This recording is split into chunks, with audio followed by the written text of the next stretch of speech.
한국이 아무리 많은 발전을 이루었다 해도 여느 나라처럼 빈부격차는 존재하기 마련입니다. 그로 인해 생기는 어두운 단면 중 하나로 노숙자 문제가 꼽히고 있습니다. 노숙자 문제는 비단 한국만의 문제가 아닙니다. 유럽의 여러 선진국들 또한 겪고 있는 어려운 사회 문제입니다. 하지만 한국의 노숙자 상황을 본 외국인들은 대체로 양호한 수준이라고 평가합니다.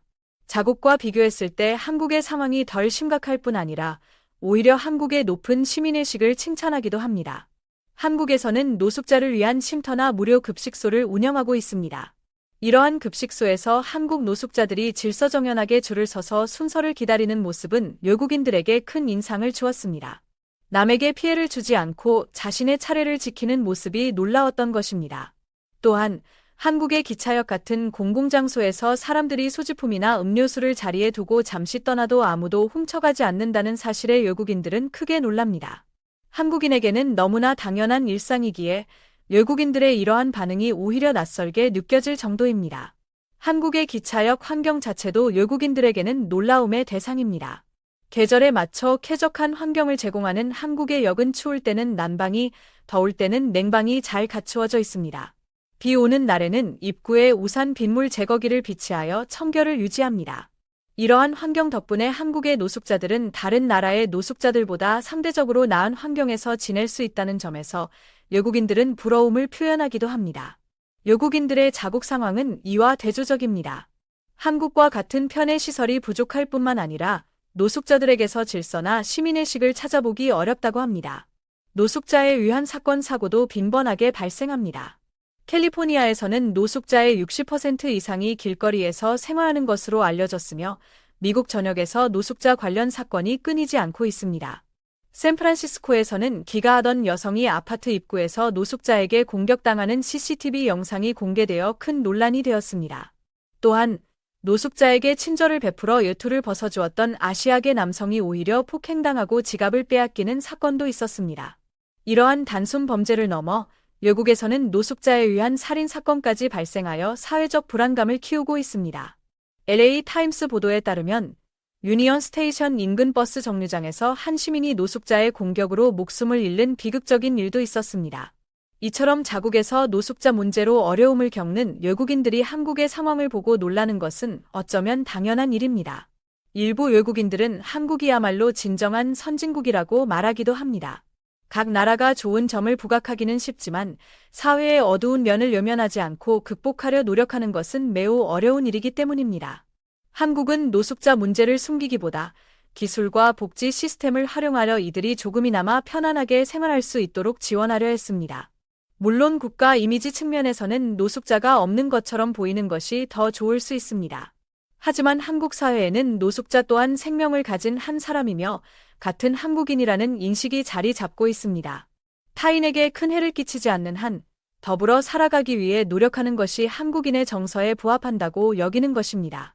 이러한 한국인들의 생각과 행동을 지켜본 외국인들은 깊은 감명을 받으며 자신들도 본받아야 할 점이라고 이야기합니다. 한국의 이러한 상황에 대해 한 외국인이 쓴 글이 많은 공감을 얻고 있다고 합니다. 그 내용을 함께 살펴보겠습니다. 외국인의 글 시작. 한국에 대해 알면 알수록 부러움을 넘어 질투심마저 느낍니다. 왜 나는 한국인이 아닐까 하는 생각까지 하게 됩니다. 부러운 점이 한두 가지가 아니지만 가장 인상적인 것은 약자에게 베푼 친절이 선한 영향력으로 돌아온다는 점입니다. 한국에서는 노숙자들을 위해 다양한 복지를 제공한다고 들었습니다. 무료 급식을 나누어 주거나 필요한 생필품을 지급하는 것 등이 대표적입니다. 이러한 지원 자체도 감동적이지만 제가 진정으로 놀란 것은 도움을 받는 노숙자들이 전혀 소란을 피우지 않는다는 사실입니다. 제 나라에서는 비슷한 지원 활동이 있을 때마다 난동을 부리는 사람들이 꼭 있었습니다. 또한 한국의 노숙자들은 자신의 순서와 배급된 물건 외에는 남의 것을 탐하지 않습니다. 반면 제 나라에서는 자신의 몫이 있음에도 불구하고 남의 물건을 훔치거나 빼앗으려 하고 이로 인해 심한 다툼이 벌어지기도 합니다. 이런 현실에 익숙한 저희로서는 한국의 모습이 놀라울 수밖에 없습니다. 한국인들의 높은 도덕성은 익히 들어 알고 있었지만 노숙자들마저 이 정도일 줄은 몰랐습니다. 특히 그들이 다른 사람을 해치지 않는다는 점은 상상하기 어려웠습니다. 가진 것이 없는 사람은 잃을 것도 없기에 함부로 행동하는 경우가 많다는 것이 일반적인 생각입니다. 하지만 한국의 노숙자들은 서로 비슷한 처지임을 인지하고 더 이상 피해를 주지 않으려 노력하는 것처럼 보였습니다. 이는 정말 대단한 모습입니다. 제 나라에서는 노숙자 관련 사고로 인해 많은 어려움과 슬픔을 겪었기에 한국의 상황이 더욱 부럽게 느껴집니다. 단순 절도를 넘어 사람을 해치고 물건을 빼앗는 일도 빈번하며 서로를 적대시하는 험악한 분위기가 만연합니다. 하지만 한국에서는 서로를 비난하기보다 돕거나 혹은 불필요한 간섭 없이 각자의 삶을 존중하는 모습에 감동받았습니다.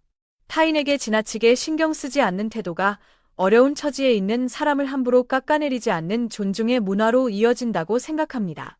이런 한국의 문화가 정말 대단하다고 느낍니다. 하루빨리 제 나라에도 한국과 같은 사회적 분위기가 형성되어 노숙자에 대한 인식이 긍정적으로 변화하기를 바랍니다. 외국인의 글끝. 외국인이 한국의 노숙자 문제에 대해 쓴 글은 여기까지입니다. 과거 한국 사회에서도 노숙자를 향한 부정적인 시선이 존재했던 것이 사실입니다. 하지만 지금은 그들을 안타깝게 여기고 도움의 손길을 내밀려는 노력이 사회 전반으로 확산되고 있습니다. 사람마다 각기 다른 사정이 있기에 함부로 평가해서는 안 된다는 인식이 커진 것입니다. 물론 스스로 선택한 삶의 방식이라면 동정의 대상이 아닐 수 있습니다. 그러나 피치 못할 사정으로 어려운 상황에 놓인 이들을 돕는 것은 도덕적으로 옳은 일이라는 생각이 널리 퍼져 있습니다. 이러한 한국인들의 생각과 실천을 보며 외국인들은 역시 한국이라는 반응을 보인다고 합니다.